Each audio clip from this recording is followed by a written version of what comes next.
Everyone, आज हम discuss करेंगे एनसीईआरटी टेक्सचुअल क्वेश्चंस। तो देखो क्वेश्चन नंबर 3 है हमारे पास। What is the far point and near point of a human eye with a normal vision. Means एक नॉर्मल पर्सन की आई का फार पॉइंट कितना होता है और नियर पॉइंट कितना होता है वो आपको बताना है। तो देखो एक नॉर्मल आई के लिए फार पॉइंट होता है इंफिनिटी, हम बहुत दूर तक के ऑब्जेक्ट को क्लियर देख सकते हैं जैसे कि सन मून। और नियर पॉइंट होता है 25 सेंटीमीटर। तो देखो far point for a normal eye is infinity and near point for a normal eye is 25 centimetre. Next question है आपके पास question number 4। A student has difficulty to reading the black board while standing in a last row. एक student है, उसको board से read करने में problem face हो रही है जब वो क्लास में सबसे लास्ट रो में बैठा हुआ है। अब देखो, अब ये पूछा गया है यहाँ पे हमारे से, what would be the defect the child is suffering from, how can it be corrected.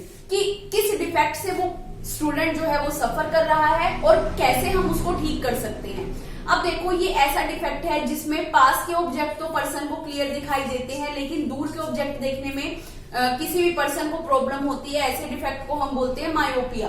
तो देखो स्टूडेंट लास्ट बेंच पे बैठा है, डिस्टेंस ज्यादा होने की वजह से, बोर्ड जो है काफी दूर होने की वजह से उस पर्सन को, उस स्टूडेंट को बोर्ड से पढ़ने में प्रॉब्लम फेस हो रही है। इट मीन्स उसको कौन सी प्रॉब्लम है, मायोपिया की प्रॉब्लम है। और अब आपको ये भी पता होगा कि मायोपिया के डिफेक्ट को ठीक करने के लिए हमें कौन सा लेंस यूज करना पड़ता है, कनकेव लेंस यूज करना पड़ता है। The student suffer from near sightedness. Myopia को हम नियर साइटेडनेस भी बोलते हैं जिसमें पास के ऑब्जेक्ट तो क्लियर दिखाई देते हैं लेकिन दूर के ऑब्जेक्ट क्लियर दिखाई नहीं देते। तो इस स्टूडेंट को कौन सा डिफेक्ट है, मायोपिया है। He should use concave lens to a corrective measure। उसको इस डिफेक्ट को ठीक करने के लिए कौन सा लेंस यूज करना पड़ेगा, कंकेव लेंस यूज करना पड़ेगा, तभी वो बोर्ड को क्लियर देख पाएगा। अब हम डिस्कस करते हैं एनसीईआरटी एक्सरसाइज क्वेश्चन। तो क्वेश्चन नंबर 1 है हमारे पास। The human eye can focus object at different distances by adjusting the focal length of the eye lens. जो ह्यूमन आई है वो क्या कर रही है, अलग अलग डिस्टेंसेस पर रखे हुए ऑब्जेक्ट को क्लियरली देख पा रही है, फोकस कर पा रही है अलग अलग डिस्टेंस पर ऑब्जेक्ट को bye adjusting the focal length. Focal length, eye lens की फोकल लेंथ को बार बार एडजस्ट करके। अब देखो फोकल लेंथ को एडजस्ट करने का काम किसका होता है, सिलेरी मसल्स का। वो क्या करती हैं, जैसे ही ऑब्जेक्ट दूर होता है तब फोकल लेंथ को एडजस्ट करती है, अगर कोई ऑब्जेक्ट पास रखा है तब फोकल लेंथ को एडजस्ट करने का काम करती हैं। और हमें पता है कि फोकल लेंथ को एडजस्ट करने की एबिलिटी को हम बोलते हैं पावर ऑफ अकोमोडेशन। तो देखो यहाँ पर 4 ऑप्शन गिवन है आपके पास। फर्स्ट ऑप्शन है प्रेसबायोपिया। प्रेसबायोपिया क्या होता है, ऐसा डिफेक्ट जिसमें पर्सन को ना तो पास के ऑब्जेक्ट क्लियर दिखाई देते हैं ना ही दूर के ऑब्जेक्ट क्लियर दिखाई देते हैं। नेक्स्ट आपको बोला गया नियर साइटेडनेस। नियर साइटेडनेस होता है जिसमें पर्सन को पास के ऑब्जेक्ट तो क्लियर दिखाई देंगे लेकिन दूर के ऑब्जेक्ट क्लियर नहीं दिखाई देंगे, इसको हम मायोपिया भी बोलते हैं। नेक्स्ट आपके पास ऑप्शन है अकोमोडेशन। पावर ऑफ अकोमोडेशन क्या होता है, फोकल लेंथ को एडजस्ट करने की एबिलिटी को हम बोलते हैं पावर ऑफ अकोमोडेशन। और लास्ट ऑप्शन है आपके पास फार साइटेडनेस। फार साइटेडनेस क्या होता है, हाइपरमेट्रोपिया। मींस इसमें पर्सन को दूर के ऑब्जेक्ट तो क्लियर दिखाई देते हैं लेकिन पास के ऑब्जेक्ट क्लियर दिखाई नहीं देते, तो ऐसे डिफेक्ट को हम बोलते हैं हाइपरमेट्रोपिया।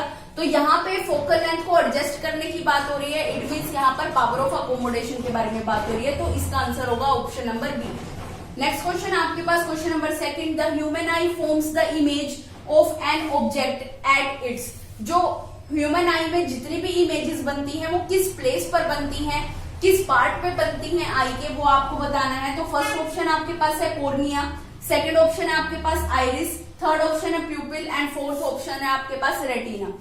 तो देखो जितनी भी इमेजेस होती हैं, किसी भी ऑब्जेक्ट की जो इमेज बनती है वो हमेशा कहाँ बनती है, रेटिना पर बनती है। रेटिना एक स्क्रीन का काम करती है जिस पर 125 million light sensitive cell present होते हैं जो रोड और कोन की शेप में होते हैं। तो जैसे ही कोई इमेज रेटिना पर बनती है वैसे ही वो एक्टिवेट हो जाते हैं। इट मीन्स जितनी भी इमेज बनेगी वो कहाँ बनेगी, रेटिना पर बनेगी। तो इसका आंसर होगा option number D. Next question आपके पास question number 3। The least distance of distinct vision for a young adult with normal vision is about. अब आपको लीस्ट डिस्टेंस बोला गया, लीस्ट का मतलब कम, कि सबसे कम डिस्टेंस एक नॉर्मल आई के लिए कितना होता है, मींस नियर पॉइंट कितना होगा एक नॉर्मल आई के लिए। अब आपको पता है कि एक नॉर्मल आई का नियर पॉइंट होता है 25 सेंटीमीटर और फार पॉइंट कितना होता है इंफिनिटी। तो लीस्ट डिस्टेंस कितना होगा 25 सेंटीमीटर। तो देखो ऑप्शन आपके पास 25 मीटर, 2.5 सेंटीमीटर, 25 सेंटीमीटर, 2.5 मीटर। तो आपका ऑप्शन नंबर थर्ड ठीक होगा, 25 सेंटीमीटर। नेक्स्ट क्वेश्चन आपके पास question number fourth, the change in focal length of an eye lens is caused by the action of the. अब आपको ये बोला गया कि फोकल लेंथ चेंज किसके कारण होती है, आई लेंस की फोकल लेंथ कैसे चेंज कर सकते हैं हम। सिलेरी मसल्स जो होती हैं उनका काम क्या होता है, फोकल लेंथ को एडजस्ट करने का। तो इट मीन्स फोकल लेंथ को चेंज करने का काम किसका होगा, सिलेरी मसल्स का। तो देखो ऑप्शन आपको दिए गए, pupil, retina, ciliary muscles and iris. अब आपको पता है फोकल लेंथ को चेंज करने का काम किसका होता है, सिलेरी मसल्स का। तो ऑप्शन नंबर थर्ड आपके पास करेक्ट होगा। नेक्स्ट क्वेश्चन है question number fifth, the far point of a myopic eye is 80 centimeter in front of the eye. What is the nature and power of the lens required to correct the problem?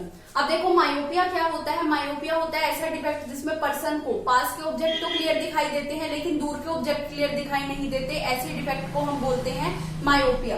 तो अब इसमें बोला गया उस person को सिर्फ कितनी दूर तक के ऑब्जेक्ट दिखाई देते हैं, ओनली 80 सेंटीमीटर तक के ऑब्जेक्ट की इमेज उसकी आंखों में क्लियर बनती है। 80 सेंटीमीटर से इंफिनिटी, एक नॉर्मल पर्सन के लिए नियर पॉइंट होता है 25 सेंटीमीटर और फार पॉइंट कितना होता है, इंफिनिटी। तो उस पर्सन को 80 सेंटीमीटर से इंफिनिटी के बीच के कोई भी ऑब्जेक्ट क्लियर दिखाई नहीं देते। तो अगर आप ऑब्जेक्ट को रखते हो इंफिनिटी पर तो उस पर्सन को वो ऑब्जेक्ट क्लियर दिखाई नहीं देगा। इट मीन्स जो ऑब्जेक्ट होगा वो कहाँ रखा हुआ है, यू होता है ऑब्जेक्ट का डिस्टेंस। ऑब्जेक्ट कहाँ रखा हुआ है, इंफिनिटी पर, वो उस पर्सन को क्लियर दिखाई नहीं दे रहा। अब जो इमेज है उसको कहां तक के ऑब्जेक्ट की इमेज क्लियर दिखाई दे रही है, ओनली 80 सेंटीमीटर तक के ऑब्जेक्ट की इमेज क्लियर दिखाई दे रही है। तो अब देखो यहाँ पर साइन कन्वेंशन यूज कर लेते हैं। आपको बोला गया एक तो पावर ऑफ लेंस कैलकुलेट करने के लिए और दूसरा कि उस पर्सन को कौन सा लेंस यूज करना पड़ेगा, कनकेव या कन्वेक्स। तो अब देखो पावर कैलकुलेट करने के लिए हमें चाहिए फोकल लेंथ और फोकल लेंथ निकालने के लिए हमें लेंस फॉर्मूला यूज करना पड़ेगा। लेंस फॉर्मूले को यूज करने से पहले हम क्या करते हैं, साइन कन्वेंशन यूज करते हैं। तो देखो यू होता है ऑब्जेक्ट का डिस्टेंस।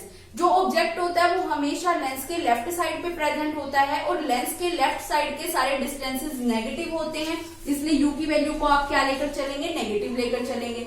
V क्या होता है, इमेज का डिस्टेंस, और हमें पता है हमारी आंखों के अंदर कन्वेक्स लेंस होता है, वो हमेशा रियल और इन्वर्टेड इमेज बनाता है।